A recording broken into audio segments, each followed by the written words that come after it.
This is the current federal tax developments for the week of January the 8th, 2024. Current federal tax developments are brought to you by Kaplan Financial Education and by your state society of CPAs. I'm Ed Zollers, and we're talking this week here from Phoenix about what's been going on in the area of federal taxes. We're going to start with a discussion of a report that was in the Washington Post and some other publications regarding some new work in progress to try to obtain a bipartisan tax bill that could be passed early in 2024 and that apparently would have at least some items in it that would retroactively impact 23 returns, which I know is something you probably are all looking forward to, having those sorts of late changes and most likely delays in time to be able to electronically file returns, assuming they do it. But we'll talk about what they're talking about, and also not really a sure thing by any stretch of the imagination, but we'll at least give a discussion. We'll talk about the fact the IRS gave car dealers a brief extension of time to file time of sale reports for the EV credits. Turns out the IRS new program isn't working quite as smoothly as they had hoped, so there is some additional time being put in there. And in fact, this extension for at least a report in tax notes today may very well not be the last extension of time here, because according to the Tax Notes Today report, the IRS is kind of hoping to get all of this working by February, and we'll discuss how the current extension only gets us to January 16th. So we'll talk about where we end up there. We're also going to talk about the IRS reversing direction on the treatment of the impact of adding a tax reimbursement clause to an intensive defective grant or trust. In a 2016 private letter ruling, the IRS had ruled that if you added that, it made no difference. Basically, it didn't change anything. There was no gift tax issues that were brought up by doing that. Now the IRS is saying, well, we've reconsidered. We'll talk about the impact of that, where we stand, and what impact might be there, and some of the things that, that previously we appeared to think was no risk whatsoever in IRS challenge, that now we're probably going to have to tell clients to make up their minds earlier about whether or not they want to have such a provision in their trust to avoid running into a potential problem with the service. Finally, we'll talk about a case that was a reported tax court case, our first one of the year, where the tax court held that the taxpayer has an absolute right to rely upon the dates the IRS puts in a notice of deficiency for the last day to file a tax court petition if that date is erroneous but in the taxpayer's favor. We'll talk about not only that, but how it doesn't even matter if the IRS discovers the error and 1 day later sends out an updated notice. Doesn't change the results of the case, at least apparently per the tax court. So let's start first talking about that apparent new bill we're looking at here, where senior members of the tax writing committees, meaning the chairs and the ranking members of the committees, are reportedly now sitting down and working out a potential deal to get a bipartisan tax bill put together that would extend some provisions through 2023 that each party would like to see extended. Now, by ranking members, I, of course, mean the chairs and the ranking members of the minority party. So in this case, the chairs would be Representative Smith for Ways and Means, Senator Wyden for the Finance Committee, and ranking members would be Representative Neal in the Ways and Means Committee and Senator Crapo in the Finance Committee. And so this is supposedly talks going between the four of them. Now, that's somewhat important because the key issue is, with those four members, that's a group that, if they do come to some sort of agreement, has a much better chance of getting a bill actually passed and signed into law. Because remember, we have chambers controlled by different parties. We also have a president who is obviously a member of one of the parties and not the other. The House struggled this year and was unable to even push out a version of the bill that they wanted to push out. And the House is the easiest chamber to push a bill through because pure majority, all you need is one vote more than the other side, and you can get something out. The House's attempt over the summer to pass 4 tax bills that would have been the starting point for negotiations flailed and basically collapsed over disputes inside the Republican caucus regarding the state and local tax caps And what happened was the idea was those bills were supposed to be a Republican-only proposal that would then go on to the Senate, be dealt with, and then we'd get a compromise out of that. That, as I said, failed. Those never made it anywhere. And it doesn't seem likely that a Republican-only bill can make it anywhere until the caucus can at least solve their SALT problem, because we actually have a smaller Republican majority today with some people who have left recently and whose seats have not yet been refilled than we had back in the summer when this whole thing blew up to begin with. So the idea is our only option for a tax bill is probably to get a one drafted from the start that is the bipartisan bill we expect to move with, not starting as we often had with a House bill that's written primarily to be in line with what the majority party wants in there, whether it's been the Republicans or the Democrats. So it's a little different, but this would be the way a bill would have to come down. Now, the reports are there's $100 billion that's been allocated and supposedly evenly between the Democrat and Republican favored extenders. But there's at least one report the Washington Post pointed out, at least one of their sources said, that may be more of a cap than a goal. So it may be that they're saying, we reach a deal, it can't go above $100 billion, but not that it's going to be $100 billion, that there may be a push to reduce it. And actually, their report was that Senator Crapo is the one that is the let's say, toughest to bring along at this point among the four to come up with doing a bill of this sort. Now, some of the provisions they're talking about would be including a 174 revision for 23.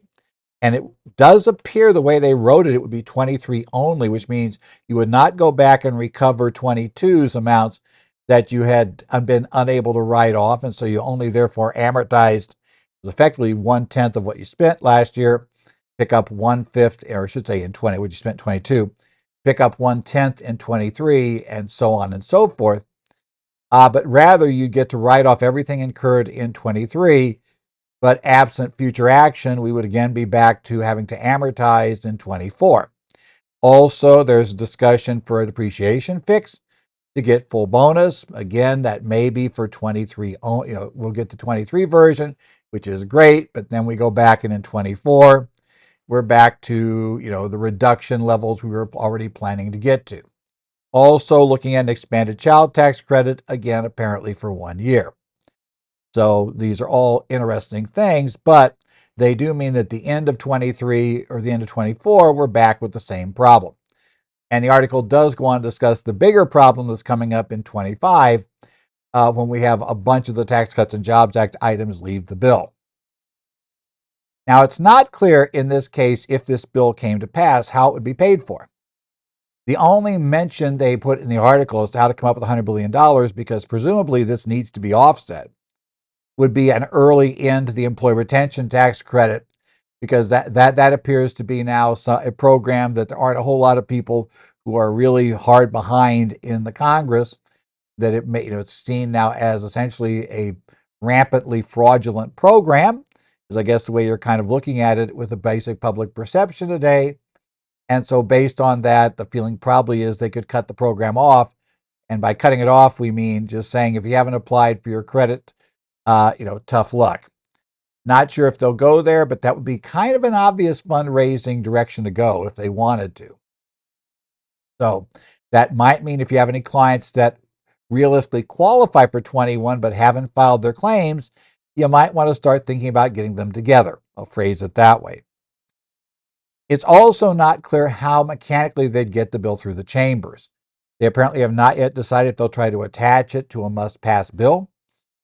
That's actually more difficult these days than it had been in the past, for the simple reason that we had very, very few bills passed last year. And obviously, you have a few bills that have to pass, but not a whole lot. And it's going to be tougher to get them there because things like, and the obvious thing here would be a spending deal in January.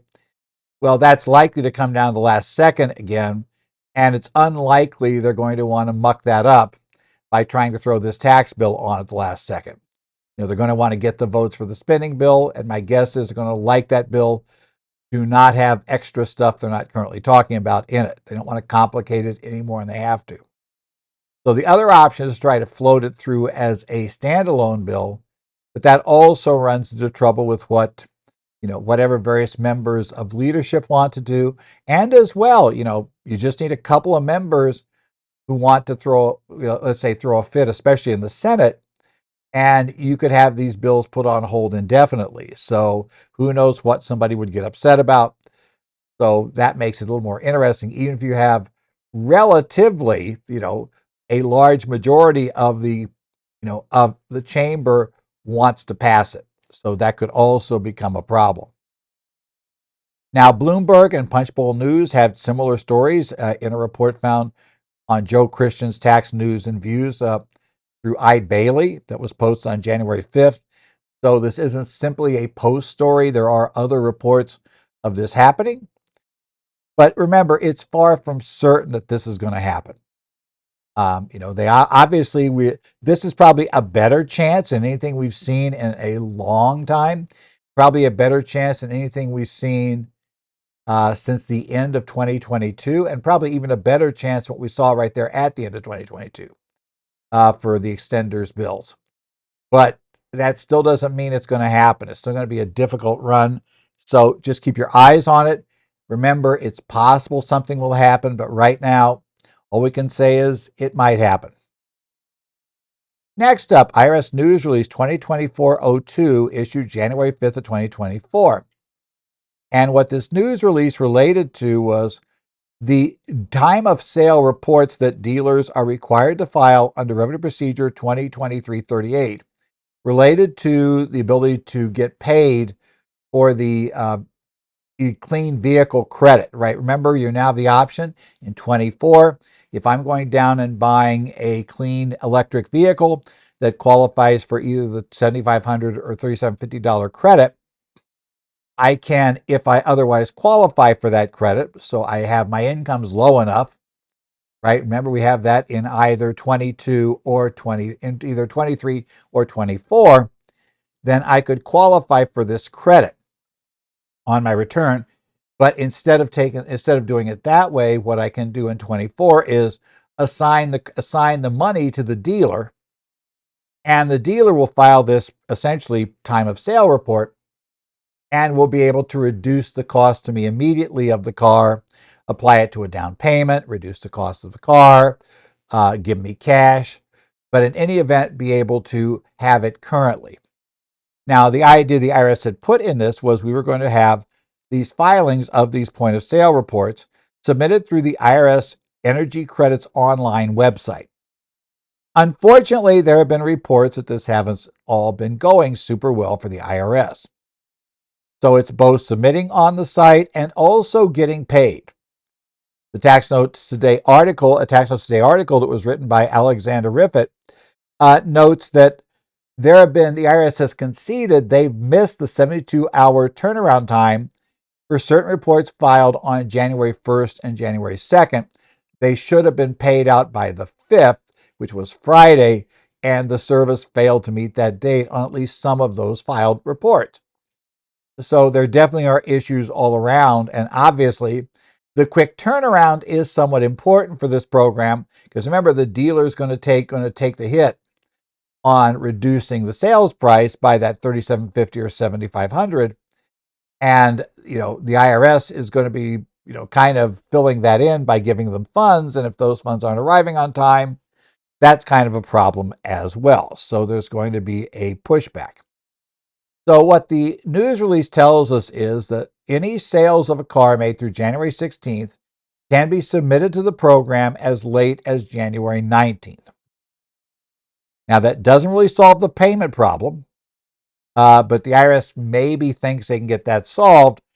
They do note that any dealers should probably try to submit at the time of sale and only take advantage of this extension if, in fact, they're unable, only for ones that they are unable to make go through the process, which there are various issues being reported. But otherwise submit. And I'm sure part of that is assuming they can fix the three-day payment window.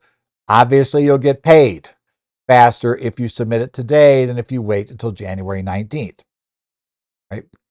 Now, the other interesting thing noted in that Tax Notes Today article by Alexander Riffett was the IRS says they hope to revert to the 3-day reporting requirement by February.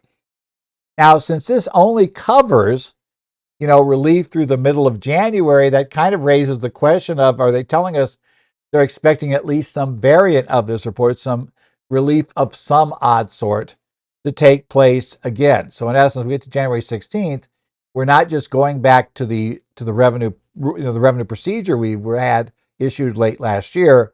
We're going to instead be going back to whatever new relief they have heading into potentially the beginning of February. So if you're involved as a car dealer, keep your eye on this. We expect things to keep happening over the next month and hopefully just over the next month. Next up, we have IRS Chief Counsel Advice 2023, 52018, right? That was issued on December the 29th of 23. Obviously, with the 52 in there, it's the last week of the year. So this came out right at the end of 23. And it deals with intentionally defective grantor trust. Now, you're not used to what that is. They're involved in estate planning, and they're used in certain cases. And what the term means is income generated from assets in a grantor trust are treated as if the assets was owned by the grantor. Therefore, the income deductions related items for those assets are reported directly on the grantor's return. Now, that means the grantor is going to pay the income tax on the item. However, because the rules are different under the estate tax and gift tax rules, you can structure a trust to be a grantor trust for income tax purposes, but still have it treated as a completed gift and out of the grantor's estate for estate tax purposes. Conceptually, this is used because the IRS has not taken the position in the past that a payment of the income taxes by the grantor represents an additional gift to the beneficiaries of the trust. That means that by paying the taxes, him or herself, the grantor effectively is making a larger gift to the beneficiaries because those income taxes are coming out of the grantor's estate and they are not coming out of the trust that would reduce how much effectively goes to those beneficiaries. So we're essentially getting a boost on our gift. Now that means preferably we have assets in that be at lower tax rates. Preferably we would work to not having too much churn among the assets to reduce capital gains and the like that are taxed. We want to manage it some. But nevertheless, the concept here is to do that. And alternatives to this, like let's say a life insurance trust, that problem there is there are other expenses incurred. And as I tell people, remember, life insurance is always put together as a game where, at least on the death benefit, clearly, if the insurance company knows what they're doing, you, in theory, are probably worse off having paid into it. Because again, if the insurance company doesn't understand how to properly underwrite the policy, there's probably going to be a problem eventually with getting paid out. Right? They need to understand how to properly underwrite the policy. If they don't understand what they're insuring, we have a problem. So it insures against risk. The life insurance portion of death benefit insures against the risk that you die prior to the point at which we could earn out what we would transfer anyway. And because of that, and because the insurance company is taking that risk, and they're taking a risk because you die the next day, that entire death benefit gets paid out, they end up charging for that. Right? There is a charge incurred, there are administrative costs incurred, and it can be more expensive. So the concept being is we could use an intentionally defective grantor trust, and the income taxes may effectively, especially when we look at the estate tax benefit of the additional transfers in that situation, can work out being preferable to what we end up with if we go through the life insurance trust, the irrevocable life insurance trust. And so conceptually it works. But the problem is sometimes grantors get a little nervous because, okay, I signed up for this, but now I'm worrying, do I have enough to live on, etc.? Is this a bad move? Could I owe taxes? Am I getting upset with the taxes I'm paying on the amounts being earned in the trust? And so sometimes they would like to undo things. Now, in Private Letter Ruling 2016-47001, the IRS held that you could add a tax reimbursement clause after the initial adoption of the trust assuming that you got, obviously the grantor can't retain this right, but the grantor could have have the beneficiaries all agree to allow the trust to be revised in order to add this to it. And they said, well, if you did that, there would not be any deemed gift from the beneficiaries to the grantor. It wouldn't open up any question about the grantor trust being included in part or in whole in the grantor's estate. Based on that, for the past 7 years, advisors have been, will sometimes run into these clients that suddenly are now concerned about, oh, horrible. What if there's a huge tax inside the trust? I'll have to pay all that tax. Oh, that'd be awful. Okay, so you calm them down by saying, well, what we can do is we can go this route if everybody will agree, and we could add this reimbursement clause, allow the trustee, in certain conditions to be able to reimburse you for the taxes, calm down the grantor, etc. And because of this private letter ruling, the theory was, well, the IRS is going to challenge the structure. Unfortunately, it is just a private letter ruling. That's something you always have to remember. It doesn't really bind the IRS except for that one particular taxpayer. But more to the point, whenever you have these, any of this stuff issued, you have to realize that the IRS might change their mind. And now we run into just that in Chief Counsel Advice 2023-52018. The IRS is going to change its mind. Now, all of this goes back to, let's talk about Revenue Ruling 2004-64. That which is a revenue ruling. The IRS can't just get rid of that with the Chief Counsel Advice. It ruled back in 2004 that you could have a tax reimbursement clause in an intentionally defective grant or trust, and that would not cause this to be considered to be not a fully complete gift to the beneficiaries made by the donor at that time. They could have that in there, that particular clause. They would either mandatorily or at discretion of the trustee be reimbursed for the taxes that were paid. And, so great. The private letter ruling has simply expanded upon that and said, okay, there's no problem if you add that later. Now the IRS has issued this Chief Counsel Advice that essentially argues that Revenue Ruling 2004-64 only applies, you can't take the concepts of that and apply it to a modification of the trust. This has to be the trust as it's originally set up. If you later modify the trust, even if you get all the beneficiaries to agree to the modification, that's going to be considered a gift from the beneficiaries back to the grantor. And that's going to create a potential for a gift tax filing, potential for gift tax if it's a big enough trust. But also, the problem that does it mean that some or all of the grantor trust is now deemed to be back in the estate of the grantor. If there's been a gift made and that gift is the interest of some sort, and that interest then will pass back to the beneficiaries when the grantor dies, that right to take funds from the trust, that does open up the question of what happens at the estate tax return filing. Now, the IRS does admit that this presents a very complex valuation problem, which it does, right? How do we value? Okay, so we added this clause saying they might pay income taxes. What's the value of that? How much of the trust did the beneficiaries effectively give back to the grantor, knowing that we have no idea how much tax will be paid, and if it's a discretionary function, we don't know if it's ever going to be used. So how do you value that? All the footnote says is, that's complicated, but merely the fact it's complicated doesn't mean there hasn't been a gift, et cetera, et cetera. So the IRS is going to start arguing.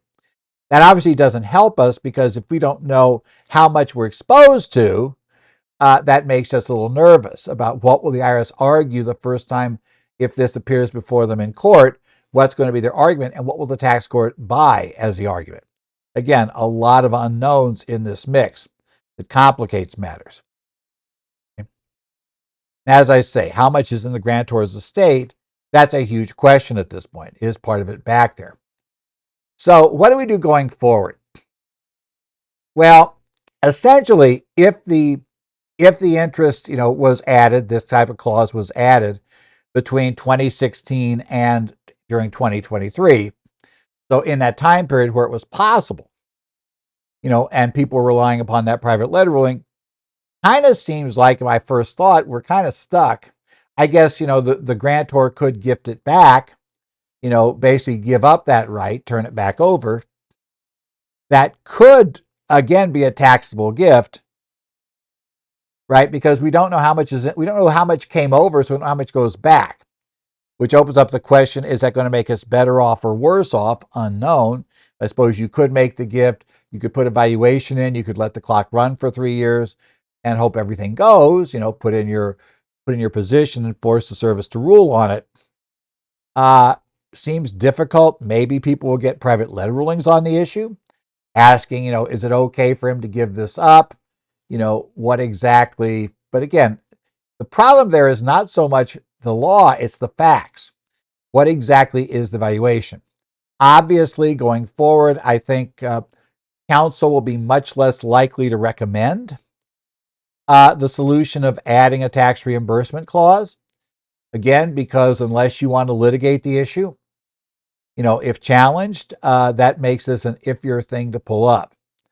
But yeah, it's also, though, a good reminder that when you have these sorts of unofficial guides, you're relying on a private letter ruling, or you're relying on even a chief counsel advice, remember that these are temporary, and if the tax position, and whenever we're dealing with the state taxes, this is a very long-term tax position until the taxpayer dies, there's a chance the IRS could change their mind. And again, what matters is what the court says works based on the IRS's position at the date the grantor dies. So, the IRS might have been wrong in 2016. The law really didn't work that way. Well, that's fine, but only one person got to rely upon that IRS position. And now in 2023, they changed their mind. Well, we won't know for sure until a court case comes up of whether the IRS was right in 16 or they're right now. But for the interim, yeah, there's a real risk doing this. So an interesting and odd case. Keep in mind about what the IRS is doing, but yeah, they changed their mind. Next up, the case of Dodson versus Commissioner, our first reported tax court decision of 2024. And remember, a reported decision means we're talking about something here the tax court has not ruled upon previously. However, this is now then reviewed. It's been subject to a review by all of the tax court judges. And since there's no dissenting opinions here, they're effectively all agreed with this position. And this position will be, therefore, followed by the tax court in every case. So if the IRS doesn't like this position, wants to see something else done with it, they would need to take this case or a similar case to a court of appeal and have that court of appeal end up issuing the ruling on whether or not the tax court is correct on this. So what's our issue here? Well, taxpayer received a notice of deficiency from the IRS related to an exam that was mailed on October 7th of 2021. Now, as you know, notice of deficiency always has on it a statement about, if you wish to, you can pay this up now. You can file a petition in tax court by and list a specific date that you should file a petition by in order to be able to challenge the notice of deficiency. Now, weirdly enough, in this case, the IRS made a major error. And the stamp date put on the notice of deficiency sent to the taxpayer on October 7th said the taxpayer had until December 5th of 2022 as the last date to file a tax court petition to challenge the notice of deficiency. Obviously, that is way more than 90 days after the date that the notice of deficiency was issued. It's over a year after the date the notice of deficiency was issued. So the IRS, a day later, notices the problem. So somebody caught this immediately.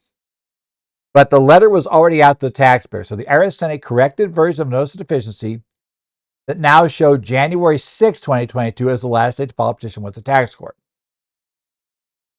What happens in this case, the taxpayer who claims they never received the second notice, and by the way, U.S. Postal Service records seem to back up the fact it never made it to the taxpayer. While the tracking information for the first letter from the IRS shows delivery to the taxpayer, the tracking information for the second letter just kind of dies with U.S. Postal Service in El Paso. So apparently it made it from the office that was issuing the notice. The taxpayers lived in New Mexico, so it made it to the El Paso post office and then did nothing. So it died out. But the question becomes now in this case, because they filed their petition in March of 2022. So these guys filed a petition that clearly is well more than 90 days after the notice was issued. It's, however, well before December 5th of 2022, the date on their Notice of Deficiency, and apparently the only one they ever received. But it's also way after the January 6th date, Notice of Deficiency, which the IRS, basically was the correct date. So the question becomes, does the taxpayer have a right to continue to challenge this Notice of Deficiency in the U.S. tax court or not? And of course, the IRS says no. They say this was filed after the 90th day, why we call them 90-day letters. And because it was that late, filed after the 90th day, the tax court has no jurisdiction. Now, the tax court does agree that if you file after that date, they have no jurisdiction. This particular case would go to the 10th Circuit Court of Appeals if the taxpayer appealed the decision. And while we have we basically have the Third Circuit case we've discussed previously regarding the fact that the Third Circuit believes that the tax court, or that essentially the IRS has the right to basically not, or the IRS, not the tax court has, does have to consider equitable relief for a late filing. The reality is that the tax court has already told us, now we know for sure, that they believe they don't have that right. So IRS is not going to follow in the case is Culp versus Commissioner of Internal Revenue from the Third Circuit in July of last year. The IRS only needs to follow Culp and consider equitable relief in the Third Circuit. So that part goes good for the IRS because obviously, what we have here is, let's say, our facts are taxpayer receives this notice, right, has this date far in the future. They never received the second notice. But if the IRS is correct that regardless of that first notice, the 90-day rule applies, then outside the Third Circuit, it would be just tough. The tax court would have to rule that, in fact, they have no ability to hear this case, even though the IRS had told the taxpayer this erroneous date that, well, that's a problem. You can't rely on them. However, this was the last thing that was going to break well for the IRS because the tax court was not going to hold that first notice is that they could ignore that first notice. The IRS disagreed with the IRS position, stating that while agreeing that they couldn't offer equitable relief, if the taxpayer had filed after the date the petition had to be filed, the tax court couldn't hear the case. And we don't know if the 10th Circuit would agree with that or not. But they said the last sentence of IRC section 6213 specifically allows and provides that the taxpayer must file their petition no later than the date shown on the IRS notice as the last date for filing. That sentence does not say that date, has to be within 90 days, has to be, let's say, the 90th day after the date shown. Now, obviously, if it was short, let's say they had said October 7th of 2021, but they had stamped on there, oh, you got to file this by, January 6th of 2020, the court would almost certainly say, yeah, that's wrong. 90 days is in that portion as well. So they have to get at least the 90 days. However, in this case, the IRS gave a later date. So the court says initially, the IRS, guess what? IRS, nope, they have till December of 22 to file this. And they filed well in advance of that date, about 9 months in advance of it. So they're fine. But then the question becomes, but what about that immediately followed up corrected notice that did show the date? I mean, now, we already said, first thing is, do we care? because it was sent certified mail to the taxpayer's last known address, doesn't that count? And tough luck that they didn't get it, but, tough luck, things happen. They need to go get relief with an offer in compromise, equitable relief. They could pay the tax and sue in tax court, but whatever, they'd just be out of luck potentially. But here the court said, and the position they use here, it doesn't matter if that second thing had been delivered. Under Internal Revenue Code section 6212D, the IRS can only issue a revised notice of deficiency if the taxpayer agrees to the withdrawal of the first one. Right? 6212D provides the taxpayer must agree to withdraw the notice. Absolutely clear that the taxpayer never agreed to withdraw this notice. They didn't get the notice, they didn't get the second notice, and the IRS never asked for them for an agreement to withdraw the first notice. The tax court said once that first notice was out, the December date was set in stone, unless the taxpayer had agreed to let the IRS withdraw the first notice of deficiency and supply the second. The court said nothing in the law requires that revised IRS notice of deficiency, change the tax number on the notice of deficiency. In essence, you can't just correct the first one. You have to withdraw the first one and then substitute a second one if you want to get rid of that date on the first one. And obviously, the taxpayer would have very little incentive to agree to a withdrawal that was going to shorten the time they could file in tax court. The IRS said, okay, but forget all of this. Come on. That's clearly so far beyond 90 days that the taxpayer or their counsel had to know that was error. It's an obvious error. There are other indicators that it should be a much shorter period of time, not until essentially 14 months later. That's not something that's reasonable for the taxpayer to have assumed was a correct date. Tax court said doesn't really matter. The law as written says that you have to consider that particular date, and whatever date shown there is the date you have to follow.